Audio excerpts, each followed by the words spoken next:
You, tengok ni. Ika baru lepas tunang. Hantaran dia kereta baru tau. Takkan yang sejuta pengikut ni hantaran biasa-biasa je. Jatuhlah maruah ai.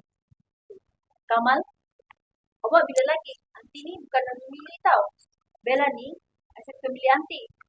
Awak tu projek juta-juta, takkan sebiji kereta tak mampu. Gaji bulanan, itu mana nak hidup? Anti, Bella, projek saya ni kecil je dia punya masjid. So saya kena pentingkan kualiti. Sebab ni untuk kemudahan orang ramai. Faham?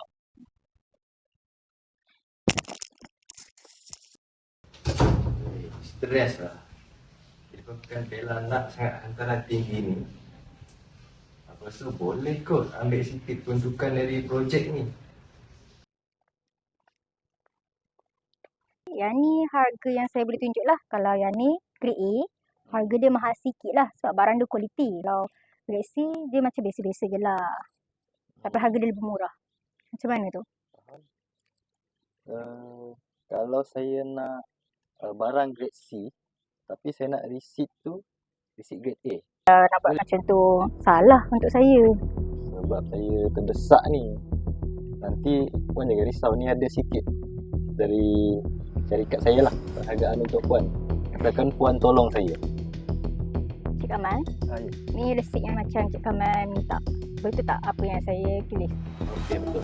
Betul Okey. Terima kasih Okey. Kenapa anggaran kewangan ni tak sama dengan yang sepatutnya? Sebenarnya kan Puan. Kejap.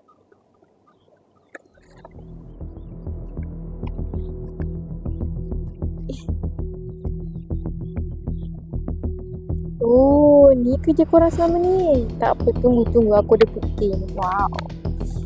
Kalau macam tu, Boleh. tak ada masalah. Saya luluskan.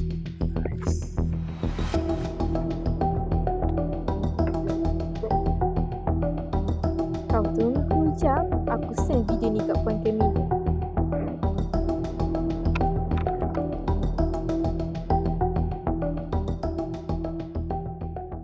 Umi. Tengok ni, Umi. Ya Allah, apa lembat ni?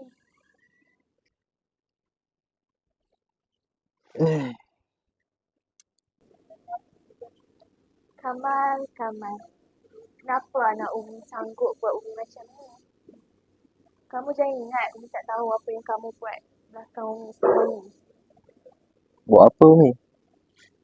Kamu bagi rasuah dekat Puan Erina kan, Kamal?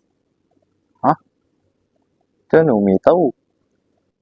Umi, Kamal buat semua ni untuk Bella. Bella. Itu je lah kau kan.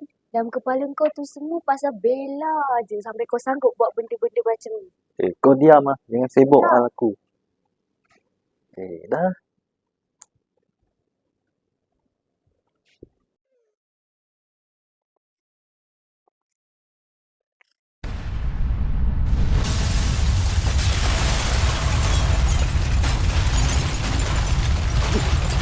Kenapa tu?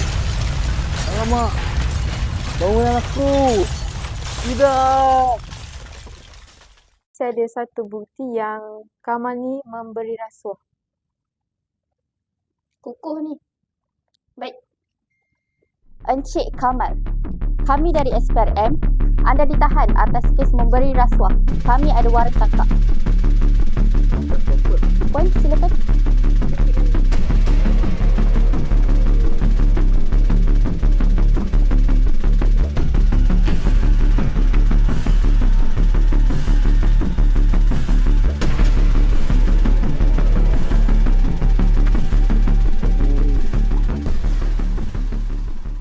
Lepaskan aku. Aku kata aku tak salah. Sekarang aku dah tak ada apa-apa dah. Company bankrupt. Kawan-kawan tak percaya aku. Keluarga aku pun dah tak nak dekat aku. Bella pun dah hilang entah ke mana. Aku menyesal lah bagi rasuah.